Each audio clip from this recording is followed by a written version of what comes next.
XVIII. Welcome, welcome, hello.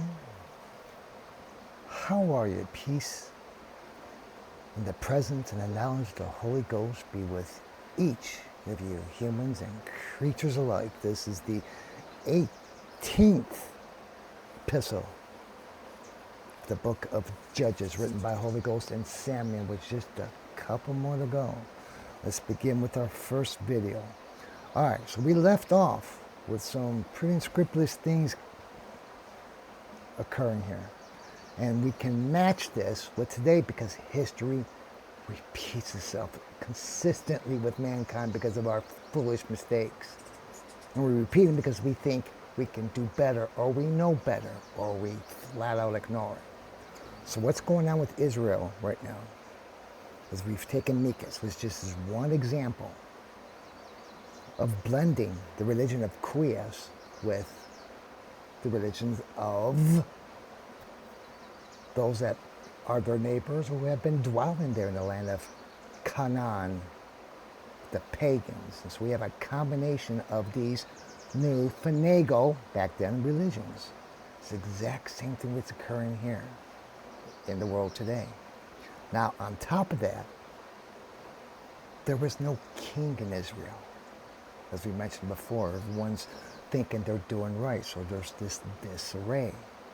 See how we lack this nucleus, how the people are not united under one banner of Quies. It becomes a disorganized hodgepodge of a mess. And now we have some more escalating on this. This is very tragic. The tribe of Dan fought possession for itself, that his might dwelt therein. So now we have an intertribal heated rivalry occurring. What is escalating is what we call today a civil war, yes? Tribe of Dan. Raising some steam. For until that day, this tribe had not received a lot among the other tribes. What does this mean? Haven't received a lot. Well, the Yahshua Dibul, it's not what's occurring. In the 19th chapter of Yehoshua, we're told Dan's entire lot portion indeed had been assigned. In fact, theirs was the 7th tribe that was selected by Yehoshua in front of Quias, his church. So what's going on here? Laziness, folks. Through their own negligence and their own sloth, the Daneites possessed little of inheritance acquired land, so that hitherto the greatest part was not received. Laziness. No one was working for it with these inheritance. They were just letting everything go. Someone else will take care of it. I can't be bothered by it. And no one was working the lands either. If you're working the lands, then you are paying attention to the lands, especially when someone dies. So this laziness has really taken a toll, this mortal sin of sloth. So therefore, the children of Dan, they sent 5 men of their stock, 5 most valiant. And they sent them from Sarah to Estao. Sarah to Estao. Remember Sarah from Samson, yes? Estao.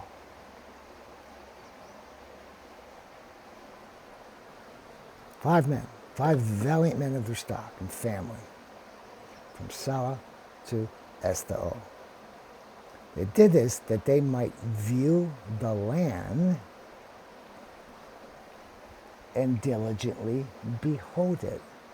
And they said to them, go and consider the land. This was the instructions given to these 5 Daneites. Go and consider the land.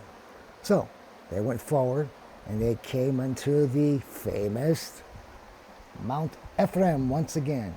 And they had entered into, guess who? The house of Mikas. And that's where they rested. Interesting how this is all coming together. We began with Mikas, his stealing from his mom, and his mom being so exuberant that the money's recovered that she wanted her son to devote it to their God. So he invents this new religion to coincide with their God, combining the religion of the Israelites of XVIII with those of the heretics and the pagans. And knowing the voice of the young man, the Levite, and using his lodging, they said to him, who brought thee hither? So they recognized, the Daneites recognized this Levite. Again, his name isn't mentioned, but apparently he's been around. I introduced him as someone who's being nomadic. So he's explored the areas of Dan, some of the townships and cities. Someone of those 5 recognized him.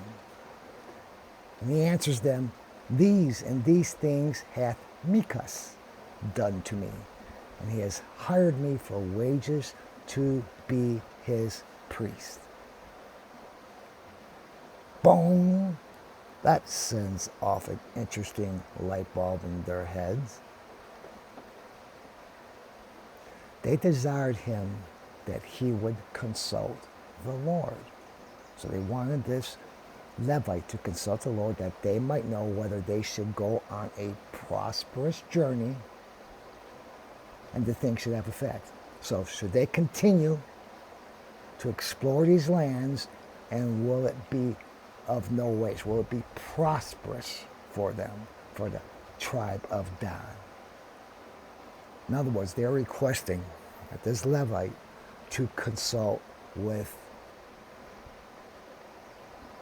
the fake God, not Lord of XVIII, but the God that Mikas has retained him for. This apostata that he and Mikas were both serving. So he answers them, apparently after praying to this Lord, go in peace. The Lord regardeth your way and the journey that you go. He's given them the Lord's blessing, their Lord's blessing. In other words, the devil is answering as his manner is, very obscurely. Sometimes truly and sometimes falsely, hence obscurely. Go either way. That's how we can say, yeah, the devil. But God said to do this. You'll be right either way. So the 5 men, these 5 Daneites, they went and they came to a place called Lace.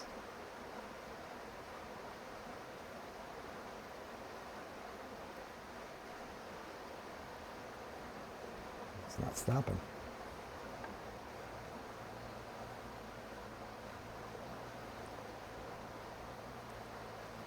And Lace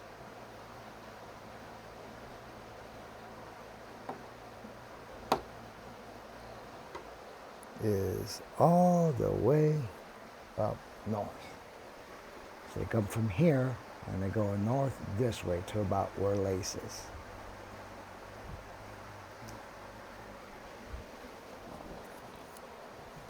Lace is a jurisdiction of, do you remember the sea of the city on the sea called Sidon, a very huge and famous port. Well, that's about over here. So Lais, sorry about that, let me raise this up a little bit for you. So Lais is within the township of Sidon. Lais, Sidon. So these 5 Daneites, they saw the people dwelling in this place called Lais. They were dwelling there without any fear and according to the customs of the Sidonians. All was secure, all was quiet. They had no enemies. No man at all resisting them. And because Sidon was a great rich city, so too was Lais, being part of the Sidonian community. However, it is separated. Back in those days, it was considered far to be from Sidon and all its men. Say 12 to 15 clicks. Sidon, Lais. Sidon, Lais. Quite a distance. So, when we next meet, they are going to return to the brethren. And let's see what transpires after that. So try to remember what's going on, these sins that keep adding up. Because it all leads to this common denominator. The further we separate ourselves from Christ and gorge ourselves in the ways of man, the more disastrous it becomes for us. Precisely the same things that you see on the globe today. Until next we meet, Pax Vobis.